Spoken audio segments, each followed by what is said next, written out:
নিঃসন্দেহে অনেক অনেক অনেক বড় একটা ঘোষণা, আর এই ঘোষণা বাস্তবায়িত হওয়ার পর বুঝতে পারছেন কি হবে। একটু আলোচনা আমরা করি আজ এই বিষয়টা নিয়ে। সত্যি খুব ভালো খবর, আপনাদের সামনেও রাখতে পেরে ভালো লাগছে, কিন্তু এই যে বাস্তবায়ন এবং তার সঙ্গে চাকরি বাকরি পাওয়া এবং তার পরবর্তী সময় কি হতে চলেছে, যাদের সঙ্গে আলোচনা করে জানবার চেষ্টা করবো তারা এই মুহূর্তে উপস্থিত রয়েছেন আমাদের সঙ্গে। স্টুডিওতে রয়েছেন একেবারে ডান দিকে রয়েছেন ঝন্টু বড়াই অধ্যাপক, আপনাকে আর স্বাগত জানাই এই অনুষ্ঠানে। আমাদের সঙ্গে রয়েছেন দেবাশিস ঘোষ, রাজনৈতিক বিশ্লেষক, আপনাকেও স্বাগত জানাই। এবং আমাদের সঙ্গে রয়েছেন অভিনেতা অরিত্র দত্ত বণিক, আপনাকেও স্বাগত জানাই আমাদের এই আলোচনায়। আমি শুরুতেই অরিত্রকে দিয়ে শুরু করব, তার কারণ ভবিষ্যৎ প্রজন্ম, বর্তমান প্রজন্ম এবং সবথেকে বড় বিষয় যে এই স্টেজে যারা দাঁড়িয়ে রয়েছে তারা ভাবনা চিন্তা করে যে যদি কোনো শিল্প আসে, কৃষি তো অবশ্যই রয়েছে, কিন্তু তার সঙ্গে সঙ্গে শিল্পটা আসা মানে হচ্ছে বহু মানুষের কর্মসংস্থান হওয়া। একটা সবুজ বিপ্লব শুধু নয়, তারই সঙ্গে সঙ্গে শিল্প বিপ্লবও যদি হয় সেটা হয়তো পরবর্তী সময় অনেক অনেক বেশি উপকারে আসবে প্রত্যেকের, এমনটা কি মনে হয়? আর সবথেকে বড় কথা, পুজোর আগে এরকম একটা উপহার। দেখুন, অবশ্যই এটা একটা গুরুত্বপূর্ণ ঘোষণা বলে আমি মনে করছি, এবং কেন কেন্দ্রীয় সরকার এরকম একটা বড় সিদ্ধান্ত নিয়েছেন তার পেছনে বিভিন্ন রকম পলিটিক্যাল কারণ রয়েছে, যার একটা গুরুত্বপূর্ণ ইঙ্গিত আমি কিছুদিন আগেই পেয়েছিলাম। কারণ প্রধানমন্ত্রীর যে ইকোনমিক অ্যাডভাইজারি কমিটি, তার পক্ষ থেকে সঞ্জীব সান্যাল মহাশয় তিনি একটি রিপোর্ট তৈরি করেন, যেখানে 1960-61 সাল থেকে 2023-24 পর্যন্ত ভারতবর্ষের বিভিন্ন রাজ্যগুলির জিডিপি, পার ক্যাপিটা ইনকাম ইত্যাদি বিভিন্ন অর্থনৈতিক প্যারামিটার নিয়ে একটা কম্পারেটিভ স্টাডি তিনি করেছেন। এবং সেই স্টাডিতে অ্যালার্মিংলি দেখা যাচ্ছে যে পশ্চিমবঙ্গের অবস্থা ড্রাস্টিক্যালি খারাপ। এবং সেই খারাপটা কতটা হতে পারে, 1960-61 সালে যেখানে ভারতবর্ষের যে সম্পূর্ণ জিডিপি, যেখানে পশ্চিমবঙ্গের কন্ট্রিবিউশন ছিল মোর দ্যান 10%, সেটা 2023-24 এসে প্রায় হাফ হয়ে গেছে, 5.6%-এর কাছাকাছি চলে এসছে এই মুহূর্তে আমাদের পশ্চিমবঙ্গের কন্ট্রিবিউশন টু ন্যাশনাল জিডিপি। এবং আরেকটা গুরুত্বপূর্ণ দিক হচ্ছে যে পশ্চিমবঙ্গের যেহেতু কোনো বড় শিল্প নেই, এবং পশ্চিমবঙ্গের বড় শিল্প না থাকার কারণে অন্যান্য অ্যান্সিলিয়ারি শিল্পগুলো চলে যাচ্ছে, এবং পশ্চিমবঙ্গের এই মুহূর্তে সবথেকে বড় সমস্যা হচ্ছে brain drain. High school level থেকেই ছেলে মেয়েদেরকে যদি আপনি সার্ভে করেন, তাদের মধ্যে একটা ইন্টেনশনই থাকে যে এই স্কুলটা শেষ হয়ে যাবে, তারপর কলেজে পড়বো এবং কলেজটা একটা ডিগ্রি নিয়ে কলকাতার বাইরে চলে যাব। ইনফ্যাক্ট এখন সামগ্রিক শিক্ষা ব্যবস্থায় এত খারাপ অবস্থা যে লোকজন স্কুলের পরেই বাইরে চলে যাওয়ার একটা পরিকল্পনা করছেন। সেই জায়গা থেকে কলকাতা এবং ইস্ট কোস্ট, যেটা আমাদের ভারতবর্ষের এই পূর্ব দিকটা নিয়ে কিন্তু কেন্দ্রীয় সরকার দীর্ঘদিন ধরেই ভাবছেন। এবং যেহেতু এই পূর্ব দিকে পশ্চিমবঙ্গ অ্যাজ আ স্টেট, তার যেহেতু প্রচুর রকম রিসোর্স রয়েছে, খনিজ সম্পদের রিসোর্স রয়েছে, প্রাকৃতিক রিসোর্স রয়েছে, পোর্ট রয়েছে, আমরা কোনো দিক থেকে কোনো জায়গায় ঘাটতিতে নেই। কেবল একটাই ঘাটতি রয়েছে, সেটা হচ্ছে পলিটিক্যাল স্টেবিলিটি বা রাজনৈতিক সুপরিবেশ, যাতে একজন বিনিয়োগকারী বা একজন শিল্পপতি তিনি আসতে পারেন এবং তার মনে যেটা দরকার সেটা হচ্ছে এটা সবথেকে বড় বিষয় যে পূর্ববর্তী যা সিচুয়েশনগুলোর সম্মুখীন আমরা হয়েছি তার প্রেক্ষিতে তুমি বলছো। বেশ ঝন্টুদা, প্রকল্প নিয়ে আমরা কথা বলছি, এই যে একটা ভালো খবর বলছি, সেই ভালো খবরটা কি? এতক্ষণ ধরে গ্রাফিক্যালি আপনাদের সামনে আমরা পুরো বিষয়টা তুলে ধরেছিলাম, যেখানে একেবারে স্পষ্ট এই সেমি কন্ডাক্টর প্ল্যান্ট সেটা আসলে কি কাজ করবে এই প্ল্যান্ট, এবং একই সঙ্গে কতটা সংখ্যক মানুষ উপকৃত হবে। কিন্তু দেবাশিস বাবুর কাছে আমি এটা নিয়ে আসি। দেবাশিস বাবু, প্রায় বলা চলে 18 বছর পর আবারও কোথাও গিয়ে শিল্প সম্ভাবনার বিষয়টি সামনে আসছে। এত বছর আমাদেরকে অপেক্ষা করতে হলো না? 18 বছর কেন আমি জানি না, মানে সিঙ্গুরটা বোধহয় হয়েছিল 2011 সালে, যখন মমতা ব্যানার্জি সিঙ্গুরটা সিঙ্গুরটা না হয়ে উনি এলেন। 2011 থেকে হলে তো 13 বছর হয়। যাই হোক, আমি 18 বছরের হিসাবটা বুঝতে পারছিলাম। আর শুধু তো এখানে সিঙ্গুর নেই, সিঙ্গুরের পাশাপাশি আরো বেশ কয়েকটা জায়গা রয়েছে যেখানে শিল্প হওয়ার কথা ছিল। শিল্প সম্ভাবনার কথার কথা বলবো। আর এটা হচ্ছে যে আমরা তো সবাই খুব উল্লসিত হওয়ারই কথা, এত ভালো একটা সংবাদ। একটা যে কোনো শিল্প যদি আমাদের মতো এরম রাজ্যে আসে, তো রাজ্যের তো আর্থিক উন্নতি হবে, যেগুলো ঝন্টু বলছিল বা অরিত্র বলার চেষ্টা করেছে, যে যা শিল্প হলে যেগুলো হওয়ার কথা সেগুলো তো খুব ভালো, সেগুলোর মধ্যে কারো কোনো বিরোধ নেই। কিন্তু মুশকিল হচ্ছে আমাদের তো শুধু শুনেই আমরা উল্লসিত হই। কারণ এর আগে মমতা ব্যানার্জির স্পেনে গিয়ে সৌরভ গাঙ্গুলিও ইস্পাত কারখানা তৈরি করে ফেলছেন প্রায়, তাহলে সেখানেও পশ্চিমবঙ্গের প্রচুর ডেভেলপমেন্ট হবে। আমি বলছি যে এগুলো কিন্তু আজকে প্রস্তাবের আকারে আছেন, এবং এই প্রস্তাবটার পরে একটা ডিলিংস হবে এবং টার্মস অ্যান্ড কন্ডিশন হবে, ওনারা শিল্পটা করবেন কি করবেন না, তার বিভিন্ন রকম শর্ত আসবে, তারপরে শিলান্যাসের প্রশ্ন আসবে, তারপর গিয়ে সেটা শিলান্যাসের কথা বলছেন, তার জন্য আলাদা সময় লাগে নাকি? যখন তখন শিলান্যাস। আমি আপনাকে উদাহরণ দিচ্ছি, কেইন্স সেমিকন বলে গুজরাটে একটি সংস্থা, সানন্দে বিগত 4 বছর হয়ে গেল এখনো অবধি শিলান্যাসটা করে উঠতে পারেনি, এই সেমিকন্ডাক্টর মেশিন।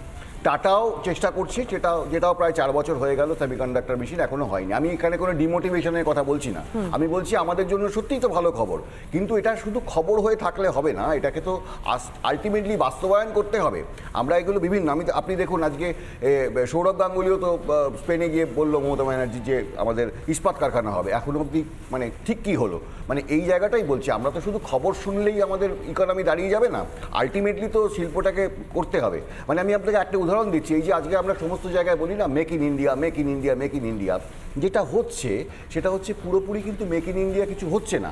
আসলে ধরুন আমি উদাহরণ দিচ্ছি, আমরা যে বাড়িতে যখন শীতকালে গিজার চালাই, গিজারে একটা টেকনোলজি আছে যাকে বলা হয় গ্লাস লাইন টেকনোলজি। এই যে ভারতবর্ষে প্রতি মাসে প্রায় 1 লক্ষ বা 1.5 লক্ষ গিজারের গিজার তৈরি হয়, কিন্তু কেউ এই গ্লাস লাইন টেকনোলজিটা বানাতে পারে না, এটাকে ইম্পোর্ট করা হয় বাইরে থেকে। তো আমি বলছি এই যে মেক ইন ইন্ডিয়া, এই শব্দটা শুনতে খুব ভালো লাগে, কিন্তু আসলে আমাদের যে নিজস্ব ইনফ্রাস্ট্রাকচার বা এগুলোকে ডেভেলপমেন্টের এখনো কোনো সুযোগ ঘটেনি বা সুযোগ হয়নি। আমরা খুব মোদিজি যেটা অ্যানাউন্স করেছে শুনতে খুব ভালো লেগেছে, কিন্তু এটাকে বাস্তবায়ন করতে গেলে ইনফ্রাস্ট্রাকচারে প্রচুর ডেভেলপমেন্ট করতে হবে। ছোট ছোট অনেক জায়গা আছে, যেই জায়গাগুলোকে যদি কারেক্টিভ মেজার নেওয়া যায় তাহলে কিন্তু অলরেডি যে শিল্প, আমি শুধু কলকাতার কথা বলছি না, ভারতবর্ষেও যদি কিছু হয় সেটার এফেক্ট তো কলকাতা পাবে। তো সেই জায়গাতেও অনেক কিছু ডেভেলপমেন্ট হবে, শুধুমাত্র মার্কেটিং করলে হবে না। আসলে বিজ্ঞাপনের জন্য, রাজনীতির জন্য বিজ্ঞাপন খুব ভালো, কিন্তু শিল্পের জন্য শুধুমাত্র বিজ্ঞাপনে চলে না। শিল্প করতে গেলে কিন্তু বিজ্ঞাপন না থাকলে পরিচিতি আসবে কোথা থেকে? অরিত্রম এখান থেকেই জানবো, কারণ যেই চিপটা এই মুহূর্তে দাঁড়িয়ে অত্যন্ত একটা বড় জায়গা নিতে চলেছে, বর্তমানে অত্যাধুনিক প্রযুক্তির সঙ্গে যা ওতপ্রোতভাবে জড়িত রয়েছে, সুতরাং একটা তো আশার আলো আমরা প্রত্যেকেই দেখতে পাচ্ছি। এটা তো শুধু মার্কেটিং নয়, তুমি বললে পলিটিক্যাল হয়তো অনেক ইস্যু সামনে আসতে পারে, অনেক বাধা হয়তো সম্মুখীন হতে পারে, কিন্তু সেন্ট্রাল গভর্নমেন্টের এইরকম একটা প্রজেক্ট চাইলে কি রাজ্য এর আগে পারতো না? নিঃসন্দেহে রাজ্যের সঙ্গে কেন্দ্রের তুলনা কোনোভাবেই টানা যায় না, কিন্তু তারপরেও প্রশ্নটা আসছে। তার কারণ বহুবার আমরা দেখেছি বাণিজ্য সম্মেলন হয়েছে, বহুবার শিল্পপতিরা তারা এখানে এসেছেন, তাদেরকে আমন্ত্রণ জানানো হয়েছে, স্বাক্ষর হয়েছে, কিন্তু তারপরেও তা বাস্তবায়নের পথে যায়নি।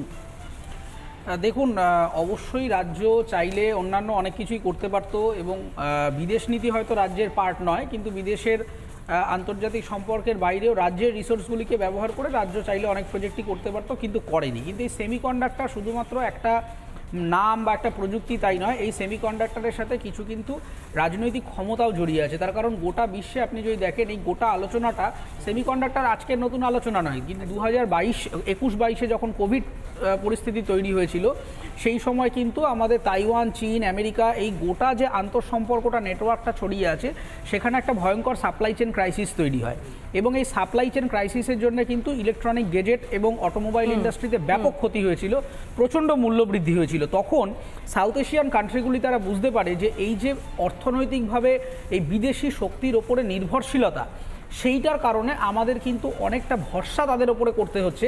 যখনই আমাদের কিন্তু এই যে ভরসার জায়গা বলছো, সেই ভরসার জায়গা থেকে যদি একটু সরে এসে নিজেরা নিজেদের মতন করে সবটা তৈরি করা সম্ভব হয়, তাহলে হয়তো অবশ্যই অন্যের ওপর মুখাপেক্ষী হয়ে থাকা জায়গাটা থাকবে না, যেই প্রচেষ্টা কিন্তু প্রধানমন্ত্রী নরেন্দ্র মোদী তিনি নিরন্তর করে চলেছেন। এমনকি শুধুমাত্র এই চিপ যেটার কথা বলা হচ্ছে বা এই প্রকল্পের মধ্য দিয়ে ভারতবর্ষের মানুষ উপকৃত হবেন তা নয়, এমনকি বিদেশের মানুষের সঙ্গে এই যে সম্পর্কটা, বাণিজ্যিক সম্পর্ক, সেটাও কিন্তু অনেকটাই উন্নত হবে। দেবাশিসবাবু হাত তুলেছেন, আমি অবশ্যই ছোট্ট একটা বিরতি নিয়ে আমাদেরকে ফিরতে হচ্ছে, সেই কারণে ছোট্ট একটা বিরতি নিয়ে ফিরে এসে আপনাদেরকে দেখাবো এই সেমি কন্ডাক্টর প্লান্ট যেটার কথা বলা হচ্ছে সেটা আসলে কি। 2021-এ মোদী এখানে নির্বাচন প্রচারে এসে একটা কথা বলেছিল যে স্বাধীনতার পর পশ্চিমবঙ্গ থেকে যা যা ছিনিয়ে নেওয়া হয়েছে তা আমি ফিরিয়ে দেব।